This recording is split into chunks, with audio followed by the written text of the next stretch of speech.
Well, here, representing the government this morning, as I just mentioned, is Mel Stride, the Work and Pensions Secretary. A very good morning to you, Mr. Stride. Thanks so much for joining us. I wanted to start a big picture question. There was a poll in the Times this morning from YouGov that saw your party's approval rating raise from 21% to 25%, a 4-point decent jump, albeit still low readings overall. Do you think this is all down to the autumn statement? I think the autumn statement was extremely important because I think it's a pivot point in our economic journey. We've come from a very difficult situation with the war in Ukraine, the inflationary pressures that brought. Of course, that followed on from COVID, where we had to lay out hundreds of billions of pounds to support both the economy and people up and down the country through furlough and things like that. And that's had the consequence of putting pressure on taxes. But what we were able to do now, because we have got inflation down very substantially and we've already hit our target of halving it by the end of this year, is to now come forward with some targeted tax cuts. And I think what the Chancellor did was exactly the right thing, because he put those tax cuts into the supply side of the economy.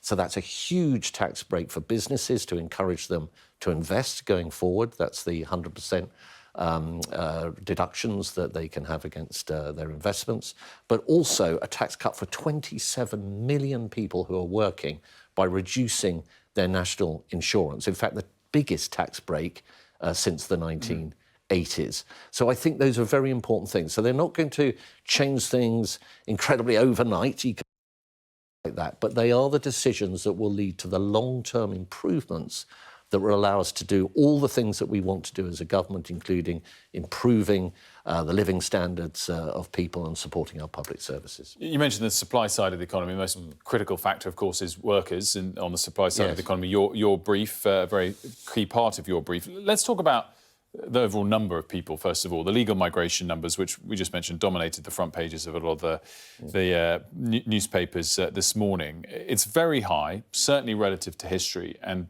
even more so relative to the 2019 Tory manifesto pledges.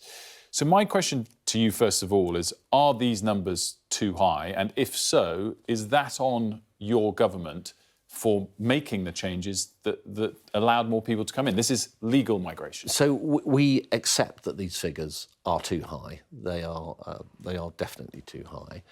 We have brought forward a number of measures, actually, that, according to the OBR, are beginning or will see those figures come down. For example, what if I can, Will, just very... Because I think it's you said they're too high. Yes. Have we got to this point based on errors of your own government since 2019? Well, one of the reasons why we've had high levels of immigration is actually to support the labour market, which is why in that autumn statement there were some really important measures, including in my area, for making sure we increase labour supply. Now, one of those things, for example, is we have 2.5 million long-term sick and disabled people in our country.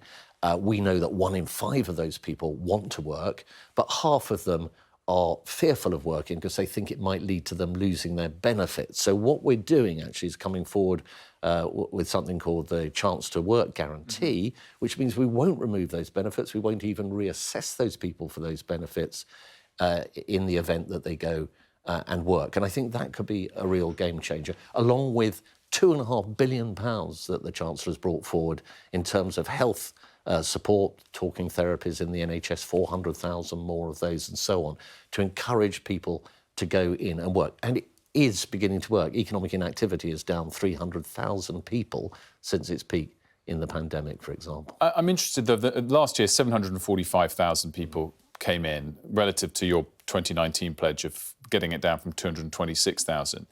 What portion of that is totally legitimate? You mentioned there was a demand for labour.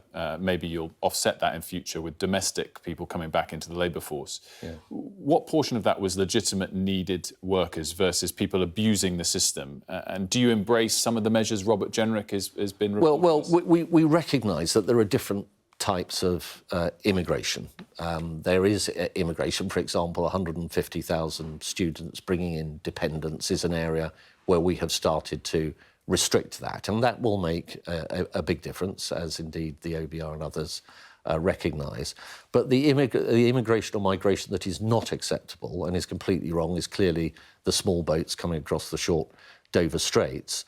And there we have adopted a series of approaches, greater cooperation with the French, a deal with Albania that's seen those numbers drop by 90%, such that we're actually a third down year on year in terms of the numbers coming across. Now, that's at the same time, Wilf, that across Europe, those numbers are going in exactly the opposite direction. In fact, on average across Europe, they're about a third up. We are a third down. But there's more to do, and that's why things like the Rwanda policy and other approaches are so important. Two more very quick topics, if we can. The first is Amazon workers are striking today at a fulfilment centre in Coventry in a dispute over pay. The national living wage this week was increased to £11.44 per hour. These workers, some of them, have been offered an increase to £11.80 per hour.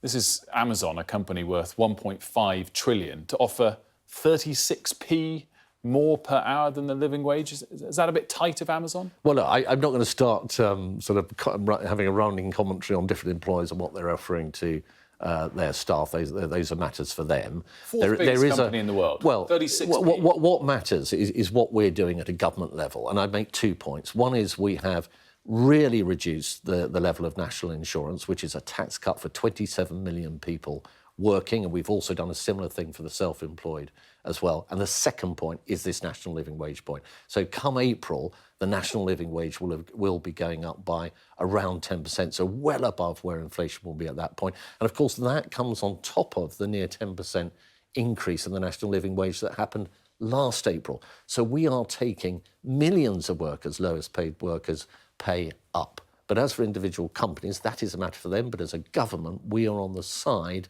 of those that are the lowest paid. Presumably, you'd like to see it quite a lot higher than that, though, if they can afford it.